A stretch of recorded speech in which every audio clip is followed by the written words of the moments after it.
Hai semuanya, apa kabar? Sehat, sukses, bahagia selalu.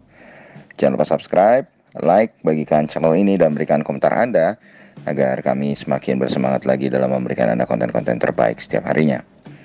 Bagi Anda yang selama ini telah mendukung kami ucapkan terima kasih dan kami doakan Anda selalu diberikan kesehatan, rezeki, dan kebahagiaan yang melimpah. Jangan lupa aktifkan loncengnya ya, agar Anda tidak tertinggal setiap kami memberikan update video terbaru bagi Anda semua. Dan hari ini IHSG ternyata tidak bergerak sesuai dengan prediksi kami di market outlook tadi pagi, di mana kami memprediksi di market outlook tadi pagi IHSG akan bisa berada di zona hijau sebesar 51%, karena kami sadar bahwa tekanan yang diberikan oleh dolar indeks akan cukup besar dan juga adanya tekanan dari EIDO. Dan ternyata IHSG memang sempat dibuka di zona hijau di 6.159,619,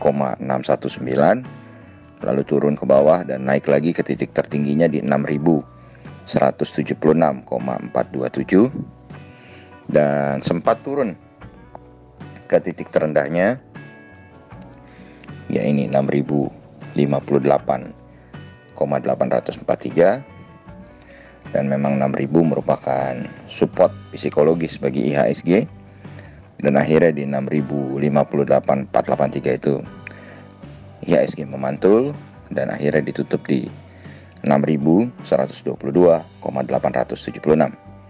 Jadi IHSG hari ini mengalami pelemahan 0,54% atau 33,264 poin. Total transaksinya terjadi di IHSG cukup kecil, hanya 10,459 triliun dengan 149 saham menguat dan 343 saham melemah. Market capital atau nilai pasar dari IHSG berubah menjadi 7.248,580 triliun. Dan kalau kita lihat, IHSG sendiri sudah mengalami 4 hari berlemahan berturut-turut, di mana tanggal 22 melemah 0,87%, kemudian di tanggal 23 melemah 0,77%, lalu di tanggal 24 melemah 1,54%, dan hari ini melemah 0,54%. Jadi sudah 3,6% lebih IHSG melemah. Dan kalau kita lihat hari ini investor asing juga tampak melakukan penjualan atau net foreign sale sebesar 318,9 miliar rupiah.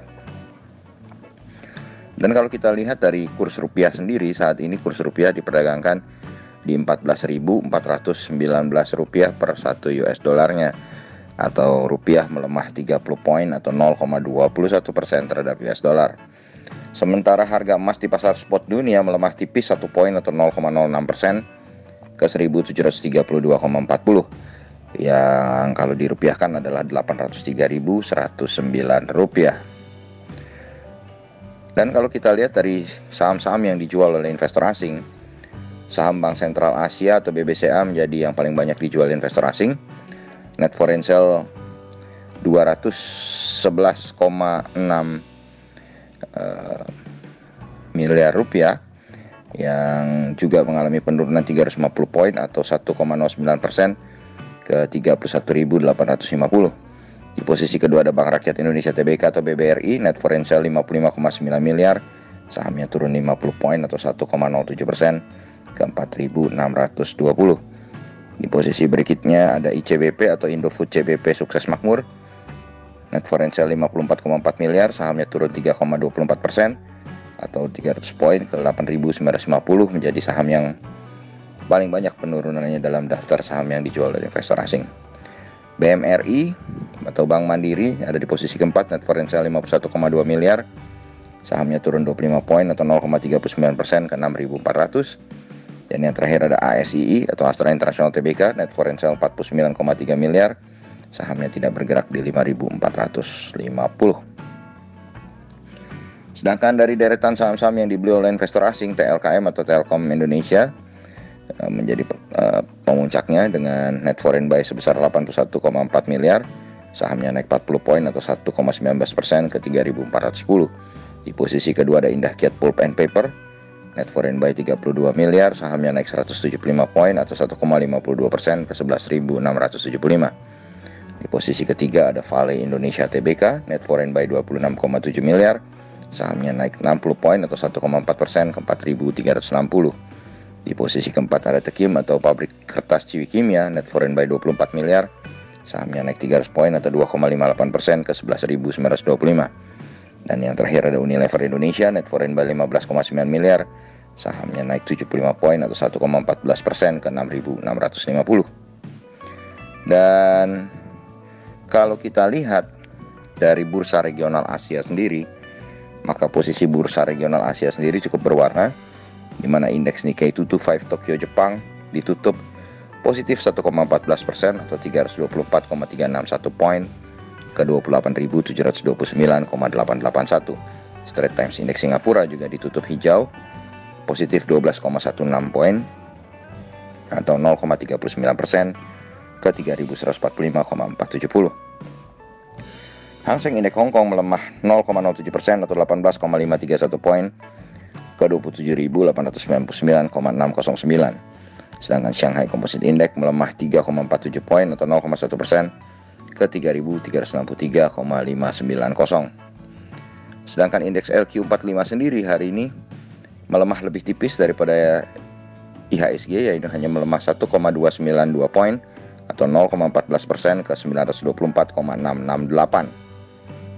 Dan kalau kita lihat posisi Dow Jones Index Future hari ini adalah plus 80 atau 0,25% ke 32.399. Sedangkan dolar indeks kembali masih menguat terus 0,12 poin atau 0,13% ke 92,648. Sedangkan kalau kita lihat dari opening market Eropa saat ini berada di posisi negatif, di mana FTSE 100 Index London melemah 0,03% atau 1,98 poin ke 6.710,91. Sedangkan GDXI atau Xetra DAX Frankfurt melemah 0,18% atau 26,979 poin ke 14.583,410. Lalu bagaimana dengan IHSG? Untuk IHSG besok, kami kembali akan memprediksi bahwa IHSG akan memantul atau menghijau sebesar 51%. Karena kami melihat penurunan IHSG yang sudah cukup dalam selama 4 hari berturut-turut, akan terbuka ruang untuk adanya technical rebound bagi IHSG. Sedangkan faktor pemberatnya kenapa hanya 51%, kami melihat dolar indeks yang masih perkasa dan market Eropa yang kita lihat saat ini masih berada di dalam posisi zona merah. Jadi memang tekanan dari dolar indeks akan cukup menekan rupiah kita yang bisa menyebabkan IHSG juga tertekan. Plus hari Jumat adalah hari yang sering dipakai sebagai hari sell off oleh beberapa investor yang menggunakan margin. Jadi hanya 51% hijau, dan kita harus menunggu lagi bagaimana penutupan market Amerika dan Eropa nanti malam. Untuk pastinya silahkan tonton market outlook kami di pagi esok. Demikianlah yang bisa kami sampaikan, semoga bermanfaat bagi kita semua. Tetap sehat, tetap semangat, maju terus dalam mencapai profit maksimal di pasar modal Indonesia. Dan jangan lupa untuk selalu berusaha berbahagia. Sampai jumpa.